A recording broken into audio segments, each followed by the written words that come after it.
Thanks for tuning in. I just got a little tied up on the way down to the video shop, but I'm glad I'm out, and everything looks like it's going to work out okay. I got a good lawyer. So anyway, I'll see you in a second. Let me just take off my clothes here, and I'll be right back with the lesson. Hello, everybody.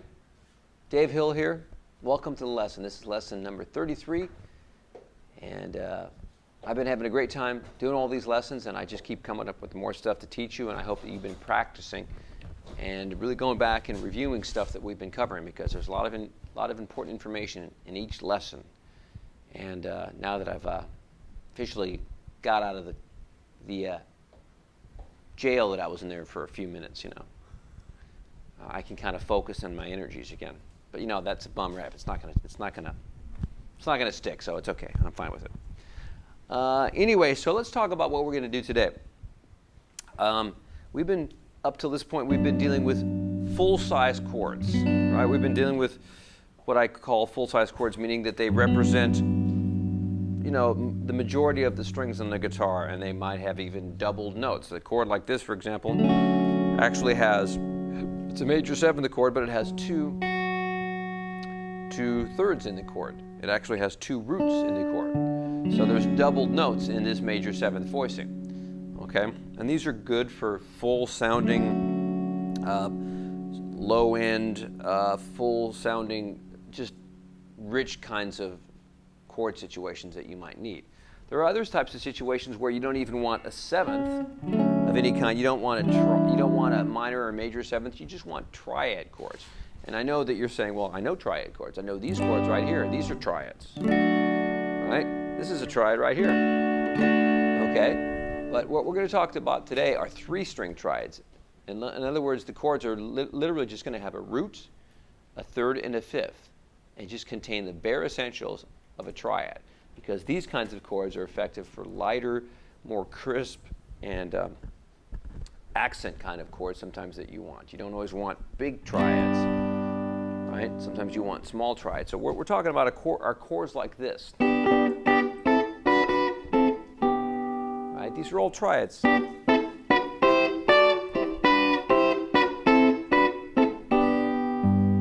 Okay? And notice that I'm playing three strings, and I'm going right up the neck in the same kind of chord here. I'm playing, in this case, a triad that has a third, a fifth, and a root. And when I go to the next triad, I have a third, a fifth, and a root, a third, and a fifth, and a root. In other words, the notes are all moving up in the same stepwise motion. Okay, so this is what we're going to talk about today. And these are very effective for a lot of situations where you just want that real crisp, choppy, bright sound on the top register of the guitar. Maybe you want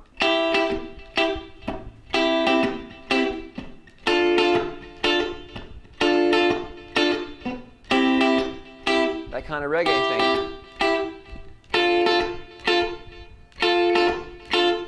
Right? And you notice how it's really short and choppy, and I'm hitting almost exclusively with an upstart, because I can just focus my energy on the top three strings and get that real cutting sound.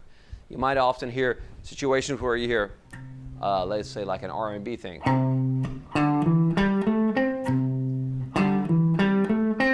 And you'll hear something on top of that going.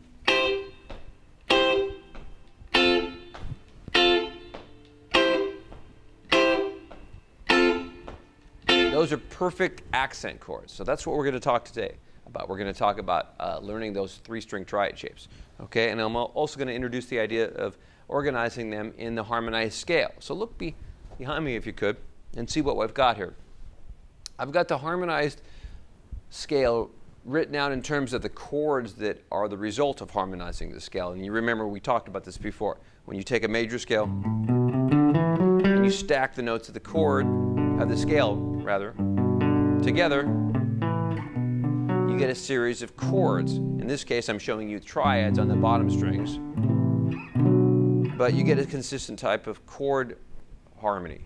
Okay, so what you get when you do that is, for example, on the one chord, when you, in this case in G, the one chord harmonizes to be a major triad. The one chord is a major triad. Okay, that's important to remember. The one chord is a major triad. If you harmonize a major scale from the second degree, the the chord from the second degree of the scale becomes a minor triad. Okay, and there it is right there, a 2 minor chord. And if you keep going up the neck, the 3 chord is also a minor chord. Okay, 3 chords minor. The 4 chord is just like the 1 chord, a major triad. Okay, so that's interesting to note. There's the 2 and the 3 chords of a major scale are minor, and the 1 and the 4 are major, as well as the 5 chord of the major scale is also major, right? So that means the 1, 4, and the 5 are major, okay? And here comes the 6 chord. What's the 6 chord? It's also minor, okay? And finally, the last chord, well, let's just review the 6 chord again. The 6 chord, like the 2 and the 3 chord, are minor. So we've got 1, 4, and 5 are major, and the 2, 3, and 6 are minor. Okay, and then there's a unique chord on the triads on the 7th degree of the scale. The 7th chord of the harmonized major scale is a diminished triad. And it's diminished because of the name of what this chord spelling is. It's a root, a flat third, and a flat 5, which is referred to as a diminished triad. So there's only one diminished triad in a harmonized scale. So 1 chord, 2 chord is minor, 3 chord minor, 4 chord major, 5 chord major, 6 chord minor, and the 7 chord is diminished. Okay. So I just wanted to explain what the harmonized scale is all about. Now you can learn these triads on different inversions of the neck and different string groupings. Let's take a look at the top 3 strings on this board right here. Okay? And I want to show you that because you could see when I was just demonstrating the triads before, I was using a shape off of this chord form right here. But let's focus now our attention on a different chord voicing. Let's talk about the chord scale that would be built off of this form right here, and just the top 3 strings of that chord.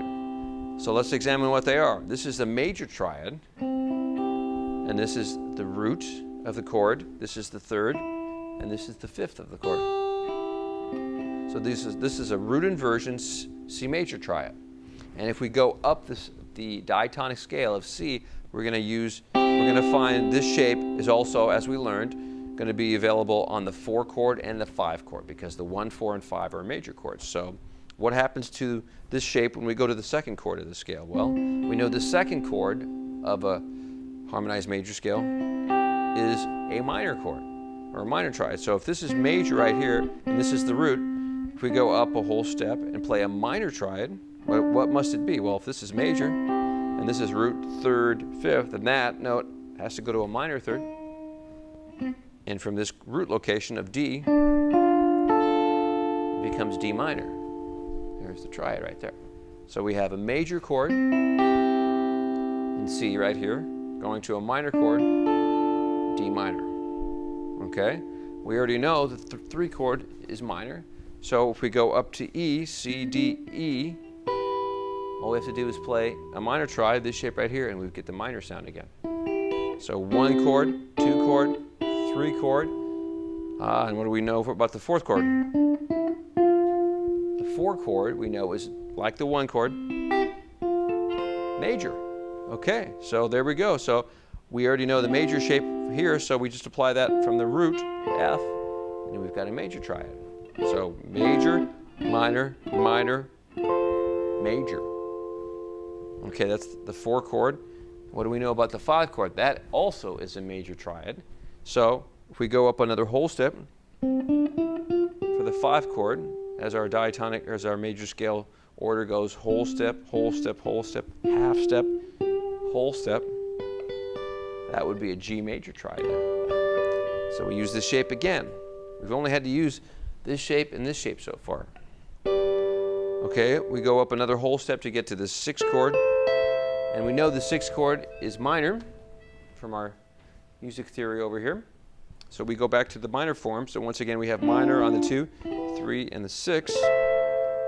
And then finally, here's the unique one in the scale. On the 7 chord, it's not minor, it's a diminished triad. And that requires dropping this note down a half step to get to the flat 5. And that gives us a diminished triad. Okay.